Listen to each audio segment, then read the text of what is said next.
Alright, nasa linya natin si Attorney Cornelio Samaniego III. Siya po ang tagapagsalita, abogado rin ng mga Diskaya, si Curly at si Sara Diskaya. Attorney, magandang umaga. Si Joel Suweng po ito. Magandang umaga po. Magandang umaga, Sir Joel. Mabuhay ka. Attorney Samaniego, ano po yung nagtulak sa inyong kliyente para lalo na kay Miss Sara Diskaya para magboluntaryo po na sumukot, sumailalim sa kustudiya ng NBI? Ma'am Weng, talagang napag-usapan na ho namin yan noong una pa, no? Kaming mga abogado, nilatag ho namin sa kanila na in case na magkaroon ng kaso at sumampa ang kaso at magkaroon ng impending issuance of warrant of arrest, yan po yung gagawin nilang option. Ngayon, yan po yung pinili nila. Matagal na po yan na plano. Kasama ho yan sa series of meetings naming mga abogado. Pero wala pang Weng, wala pang warrant of arrest. Ito'y announcement pa lang from the President. Pero minarapat po ng inyo pong kliyente na pumunta na sa NBI. Yes po, sir. Sir Joel, kasi noon pa yan na napag-usapan namin kasi para iwas harassment po, iwas man ng anumang aberya po. Kasi mahirap din po kasi pag may warrant of arrest na, talagang may konting commotion or untoward incidents po na mangyayari sa pag-serve po ng warrant of arrest. Kaya kami po noon pa yan, nakaplano na po yan na in case na may sumampang kaso at alam naming magkakaroon ng issuance of warrant of arrest, yan po yung option. Gusto naman po nila, kaya voluntaryo naman po silang pumunta dyan sa NBI po. Kumbaga consideration ito para sa kanilang security na rin, Attorney Samaniego. Yes, Ma'am Weng, tama po yan. May bakit ganun yung yung nasa yung plinano ito, Attorney Samaniego? Wala naman pong banta sa buhay ng mag-asawang Diskaya. Hindi, kasama ho yan sa legal strategies ho namin. Kasi kaming mga abogado, siyempre, nilalatag ho namin lahat ang pwedeng mangyari. Wala ho kaming sinisekreto sa mga kliyente. Hindi lang ho yung kaigihan ho ang nilalatag namin. Pati po yung mga untoward incidents po na mangyari, kasama po yan sa trabaho ng abogado po, ma'am. Paano po tinanggap ni Mrs. Diskaya yung pahayag ni Presidente na malapit na magkakaroon siya ng warrant of arrest? Nire-respeto po natin ang ating presidente.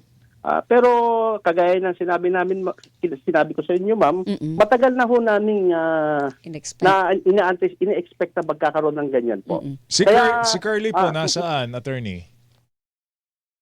Sir, nasa detention facility po ng Senate. Nakadetain pa rin siya. Nakadetain pa rin Mula siya. noong September 23. Kung di siya nakadetain, kasama niya si Sara sa NBI ngayon. Tama ho ba? Ay, hindi po siya basta makakalabas without the permission of the Senate President po sa o di kaya si Senate Senator Lacson po. Okay. Sige anong plano ng inyong kliyente with this development? O meron bang ibang opsyon na pinag-aaralan kayo at ang inyong kliyente, Attorney Samaniego? Hindi ko na lang po masabi yung legal strategy po namin, no? Siya nga pala po, Ma'am Weng, no? Opo. Pati si Ma'am Roma Diskaya Remando po, sumuko na rin po siya, nauna po siya nung Monday po. Sa Pasig naman po siya kasi taga-Pasig po siya eh. Oo. Okay. Totally po, Attorney Samaniego, yung issue ng yung pagpupursige talaga na maging state witness ay walang-wala na yon sa legal strategy ninyo. Nasa prosecution po yan. Since ang kaso po ay nasa RTC at hindi ko po alam kung ang special prosecutor ng ombudsman or i-deputize ang DOJ prosecutors po. Nasa kanila po yan kung i-utilize po nila yung mga kliyente namin na maging state witness kung relevant or may direct testimony on material po yung testimonya nila para makonvict kung sino yung gusto nilang makonvict po. Sa issue po ng restitution, may balak bang ibalik ang mag-asawang Diskaya po sa gobyerno? Actually, ma'am, napag-usapan ho namin yung mga lawyers ng Diskaya family. Opo. Korte lang ho naman talaga ang makakapagtakda at makakapag-order po ng restitution, yung civil liability po na sinasabi. Kaya po dyan nagkaroon ng problema sa DOJ Kasi po, isa siya sa mga kondisyon po na mag-restitute ang spouse Diskaya. Okay? Isa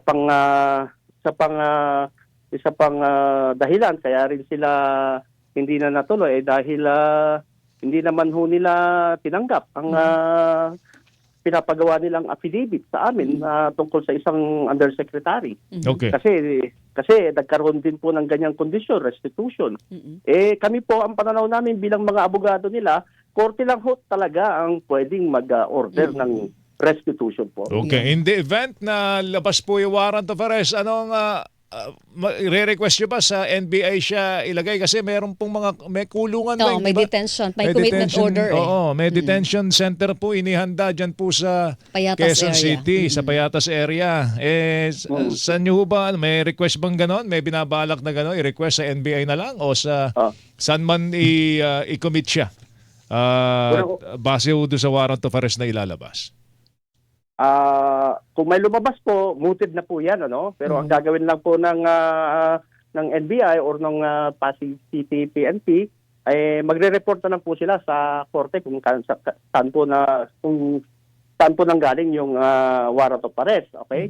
Doon po naman po sa request kung dito sila or doon sa Digos ay ayoko pong pangunahan yung korte kung saan po niya gustong i-commit po ang dalawa pong kliyente namin, si Maria Roma Diskaya Remando sa si Sara Diskaya. Nasa commitment order po kasi yan. Pero siyempre kung ako po tatanungin niyo bilang abogado nila, sana po dito na lang po. Alright. Attorney, salamat. Mag-ingat ka. Thank Sir, you.